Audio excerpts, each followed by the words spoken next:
The Boy Scouts of America was founded in the United States around 1910. Within 10 years, the Boy Scouts knew they had a problem with adult leaders joining Scouts to molest them. That was their sole purpose.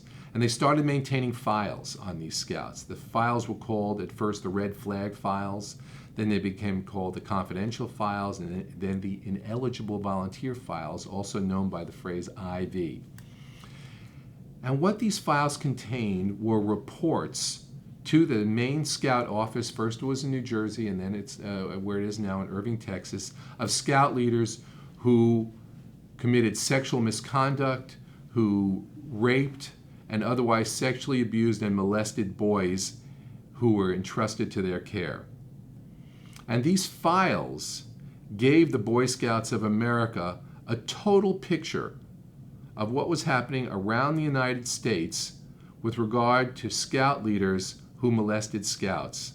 The Boy Scouts, based upon these documents, knew that most of the Scout leaders who molested Scouts were single males with no kids in the troop. Yes, are there a few cases where there are Scout leaders who molested who had children? Yes, but most of them were single males. Most of the boys were molested, as the files show, in the context of scouting activities.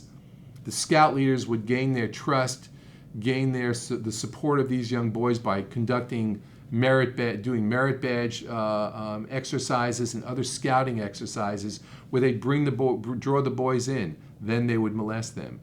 We know that the abuse occurred when the Scout leaders tended to be alone with the boys.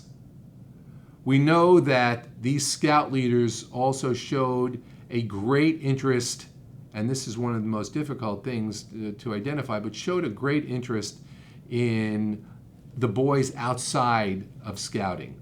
So they befriended the parents. They would take the kids to school. They would babysit sometimes for these boys.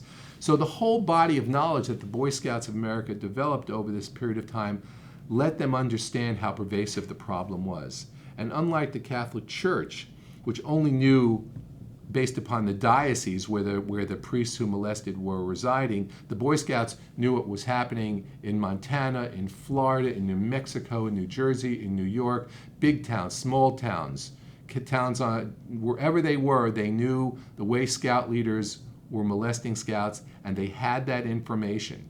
And that information allowed them to know the scope of their problem, which was, at least in the period of 1965 to 1985, about 50 Scouts a year.